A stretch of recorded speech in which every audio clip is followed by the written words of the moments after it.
Here from the home office for a change with the latest media guide program opening video here in the cubby hole known as where some of my collections are. Give you a quick look around. As you can see, we go with the bobbleheads up there. They're further back. I'm sitting on the floor, so you see that. Just a little bit of a brief look at my desk and the various card boxes, and the one box is underneath is filled with nothing but autograph cards. Could be on the move soon because frankly the baseball hobby and and Major League Baseball has just got me mad to the point of just disgusted with the whole thing. So this package came from North Carolina in August. Take a look. See what we have here briefly. I still have this tripod to learn how to use. I haven't watched taking it out of the box yet. Okay. Let's see what we have.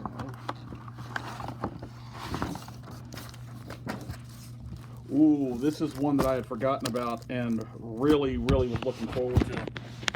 This is 1965 from Cleveland Municipal Stadium. The Cleveland Browns hosting the St. Louis Cardinals, and has all the NFL helmets on the cover, which is the main reason I bought it. You'll notice the Cleveland Browns have a CB, and that is because going into the 1965 season, there are lots of promotional material and advertisements with CB on the helmet. The Browns were apparently going to do that, and for whatever reason, changed their mind. So this gentleman here did a very nice job in packaging. So while it's difficult to do with one hand, at the same time protected very well.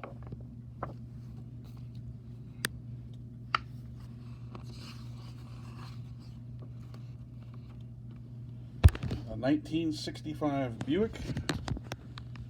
It's a free offer to get your How to NFL Pass, Kick, Run, and Block as a free gift when you buy an Norelco Speed Shaver or Beauty Sachet.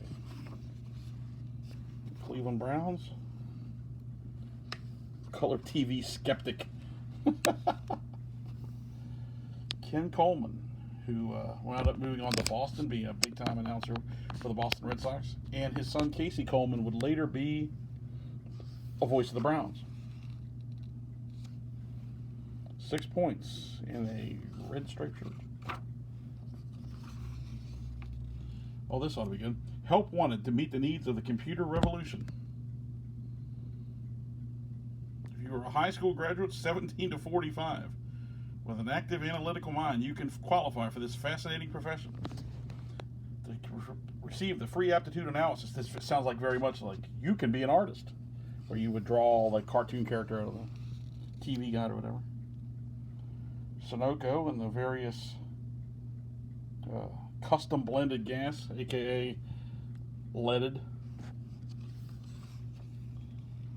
Jim, does a pro spend his day off relaxing? Not an ambitious pro like John Brown.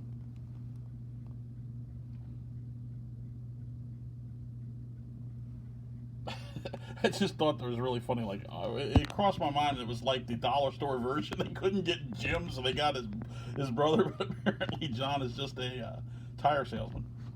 Highly rated Cardinals here today to beat Browns in home opener by Chuck Heaton. Chuck Heaton is the dad of noted actress Patricia Heaton from The Middle, which I liked a lot, and Everyone Loves Raymond, which I despise.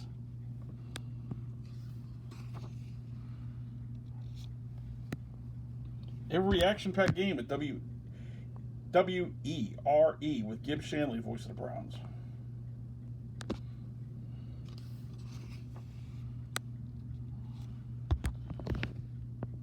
The vital fiber for durable blood press slacks.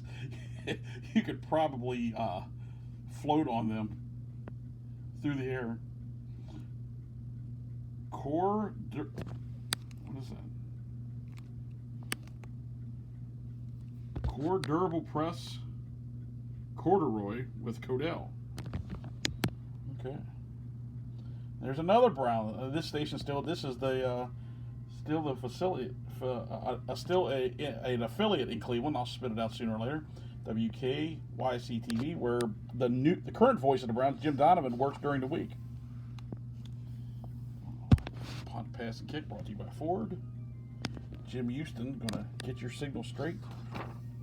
Now we're going to go through and there he is, the greatest all-time player in NFL football history, Jim Brown. John Wooten, who works today with the Fritz Pollard Historical Society, or he did at one time.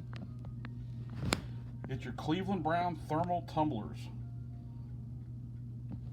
Only 39 cents each at these various, I guess they're gas stations. Never heard of any of them. This is the season after the Browns' last NFL championship, so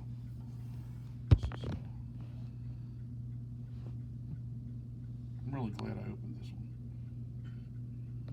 You're hearing all these clocks. You're hearing the clock I got my wife for Christmas, and this is my grandfather's clock, or actually my great-grandfather's clock. It's going off on the hour. Had I thought about that, I maybe would have waited before I started this. Frank Ryan, who quarterbacked the Browns at their last world title. Jim Houston. The Blanton Collier Show. Here's straight talk from the coach as he tells the exciting inside story of the Cleveland Browns.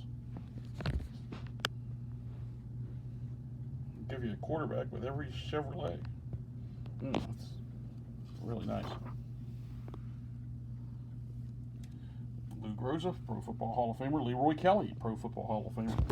Avis Weekend Getaway Car, $11 plus slight mileage charge. John Morrow, the man of Menasha, not to be confused with man of La Mancha. Kenny King's Family Restaurants. Cannonball Jim Butler here, and then he hit the wrestling music. Here with Pittsburgh, Saturday night, October 9th. Here's the Browns alphabetical roster. The opponent, the St. Louis Cardinals.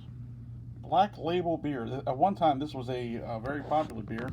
I remember playing in the backyard of my grandfather's when I was very young, and back there they must have knocked back hundreds of those damn bottles because they were broken up, and you would dig through stuff and you would see these Black Label bottles.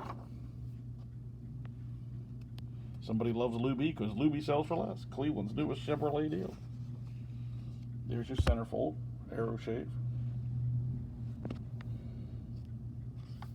It's a very sizable program for 1965. Things go better with Coke with the various team logos of the NFL. A beautiful beer salutes a beautiful play as Frank Ryan throws to Gary Collins in the Browns-Packers preseason game. Here's some of the Cardinals players. Larry Wilson, the Hall of Famer, who just passed away recently in the last 6 months or so. Pat Fisher, loved that little guy when he played for the Redskins. There's that woman again in a Dalton Cashmere ensemble. Pat Fisher was like 5'7", and he would guard the Eagles' Harold Carmichael. You would have a 6'8" wide receiver against a 5'7", 5'8" corner. It was quite a sight. Here's Bart Starr. Follow the Browns with the amazing Play Anywhere all-transistor portable television. Some more Cardinals. Jackie Smith, Hall of Famer. Best remembered for dropping that pass in the Super Bowl for Dallas. It's too bad, too, because he was a great tight end. Here's some more Browns while they tell you how the pros handle athlete's foot.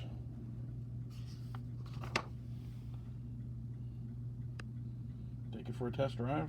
The Volkswagen Beetle just coming to the United States around this time. Walter Johnson, who would spend some time in pro wrestling after his career. There's Miller High Life, the champagne of bottled beer. Gary Collins, who was the star of the 1964 championship game. And there's John Brown. Oh, I apologize. The late Ernie Davis apparently was a backup for the Browns. Go figure. But why get Jim when you can pay for John?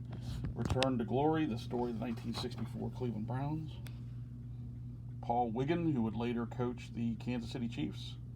Dick Shafrath, former very near to Hall of Famer. Test drive at 1966 Gas Range. Head coach Blanton Collier and the Rudolph Deutsch Company, the official designer and jeweler of the Cleveland Browns.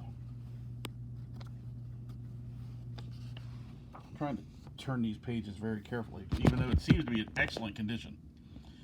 There's the Browns coaching staff. Dub Jones, who was the father of the very good quarterback at Starcross, Burt Jones of the Colts of the 70s. Nick Skorich, who would wind up becoming the Browns head coach after Blanton Collier. Lots of booze here. Lots of booze commercials here. And this right there's the NFL standings. CBS television of the NFL, the most comprehensive ever attempted. There's another television ad, WJW, which I think is still in business. Stop and Shop Supermarkets, who are still in business to this day. Bonafide Savings. I'm pretty sure Stop and Shop is still in business, because I listened to the podcast that Sports Illustrated Steve Rushin and his wife Rebecca Lobo do, and it is not. I always laugh because it's not as much about sports as it is about real life, and they talk a lot about Stop and Shop, so it must be still around in some particular areas. Hear my dog growling behind me. Paul Wiggin on a sack. Here's Jim Thorpe.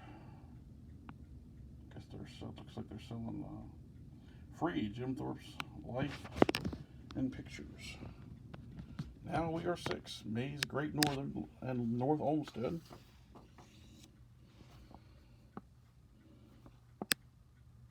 Don't know who this guy is because they don't mention who he is. Fashioned by Alan Payne in England. Well, that does it for me.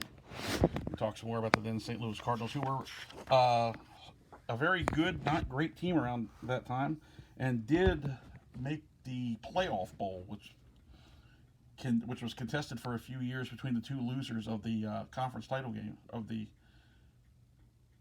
conference title games. The two losers in that round. The 1965 Oldsmobile, the Jetstar 88. Boys McGregor National Football League outfit cost you $10.99 in 1965. And see, there's the CB for the Cleveland Browns. Milt Plumby rushed by Dick Chalitsky. There's the Browns have the ball. The Cardinals, home of the Cleveland Steelers. No, the Erie-shaped Steelers. Now this has a little bit of a crease in it. It's the first thing I've seen that is modern, but it looks like a printing problem off the printing press, so that's not a big deal that anybody did. Cardinals have the ball. Browns have the ball. The many Heather Magic looks of Bobby Brooks. Where is Steve Rushin? Boy, he would do it. He would have a lot of fun with these. The 1965 NF League schedule. Ah, clever little play on words they did there with the NF League schedule. And then we wrap up with Johnny Walker and the Chesterfield cigarette. Okay. Very good condition. Very happy with this and love that cover. I wish I had that blown up in bigger size with the 2-bar helmets. Simply spectacular. All right, that'll do it for today. The 1965 St. Louis Cardinals at Cleveland Browns. Hit that subscribe button. I would appreciate it. Even though I don't get a nickel out of it, it still would make me feel a little better that every once in a while somebody's watching this. So, until next time, when we open up yet another package that I've paid for and not bothered to open up, we will catch you on the next video.